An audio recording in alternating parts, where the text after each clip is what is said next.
How you doing? I'm doing well. Thank you so much for having me. I'm very, very excited to be speaking to you. I mean, one of the reasons I think that your story resonates with me because, as you may know, we also, we're in a very difficult situation in Lebanon. We're Lebanese Jews. We had to escape Lebanon when I was 11. But if I were to ever think of someone who had a more harrowing story than my story, it would probably be you. So, would you mind telling us? So, going back to your first book, you grew up in North Korea. How was it like there? How did you escape, and so on? Take it away. Yeah, oh, thank you. I mean, I read your book, Parasite Mind, so I know some of your story. Um, North Korea is almost like a different planet. And even North Korean calendar begins when Kim Il-sung was born, not when Jesus Christ was born. And I often say that North Korean people have no clue that they are isolated, that they are oppressed. The definition of oppression is that not knowing is the definition of oppression. If you know it, you cannot be really oppressed.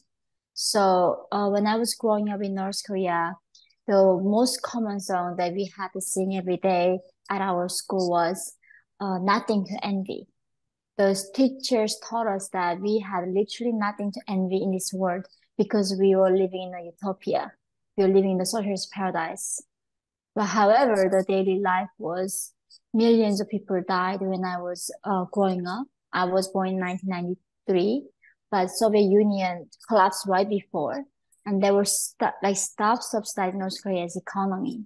So more than 3 million people died, and daily life, everybody's like lost their family members during that time, and we did not even know that the outside world were free or had internet or had electricity. Till 21st century today in North Korea, they still cannot have electricity. It is literally the darkest place in the world right now. Wow. So, but I mean, how close is it? I mean, do people know that the World Cup just happened? Do people know that France exists? Or, I mean, it's difficult to imagine that a country could be so, hermeneutically sealed the way North Korea is. Give us a sense of how closed it is. It is. So I'd say so North Korea began in the idea of complete equality, the equality of outcomes. Nobody is poor, nobody richer. So North Korean people loved the idea initially, right? That is the Kim Il-sung, our first dictator, he promised us the utopia where there's no injustice. Everything is going to be taken care of by the government. Free healthcare, free education, no taxes, no private property. Everything was free and everything was public to share. Once people gave all their rights and their land and everything they owned to the government in the hope that they would be just and then sharing it equally between people, the regime literally divided people into 51 different classes. And 51. yeah, Okay. what is shocking about North Korea's caste system is not like we don't have a diversity of different religion or race. We are a homogeneous country with the same language and people look the same and with the same genetics. And how the caste was divided was very similar like today in America, fortunately, based on what your ancestors did. So nowadays in America, if your ancestors perhaps owned a slave, that you are guilty and you're a privileged class, right? You're oppressor. But in North Korea, based on what your ancestors did, like was you a landowner, then your blood is tainted. Was it a trader? That was a capitalist, then your blood is tainted. Was it an educator? Of course, that's a bourgeois. So that's your, so depending on what your great grandfathers did, that our class will be determined by the regime even before we were born. So based on that 51 different classes, like Kim Jong-un, he goes to school Switzerland. They go to get educated in Moscow, Beijing, London. However, the people like in the bottom class, which is 90% of the population, I've never even seen the map of the world. I Wow. did not even know that I was Asian because the teachers taught me that I was my dear leader's race. I was Kim Il-sung race. North Korea has a different time zone. And as I said, we had a different calendar, right? So it's a complete different planet at this point. Incredible. So where in the 51 castes, what was the number of your family? Where were you? So we don't exactly know because this is a government, a private information, but we know approximately there's like a core par, middle is wavering, last one they call hostile class. So when I was born, we knew like we were in the middle somewhere. We were not hostile class, but my father was engaged in trading in the black market. He sold metals and dried fish and clocks because in North Korea trading is illegal. They ban the word profit because that's so evil. There's a capitalist society. So if selling anything is illegal in North Korea. It's not like dealing drugs or weapons. So once he went to prison camp for that, we were became bottom of the bottom, the hostile class. Incredible. So what at what point did whomever started the idea in your family, okay, let's try to get out of here?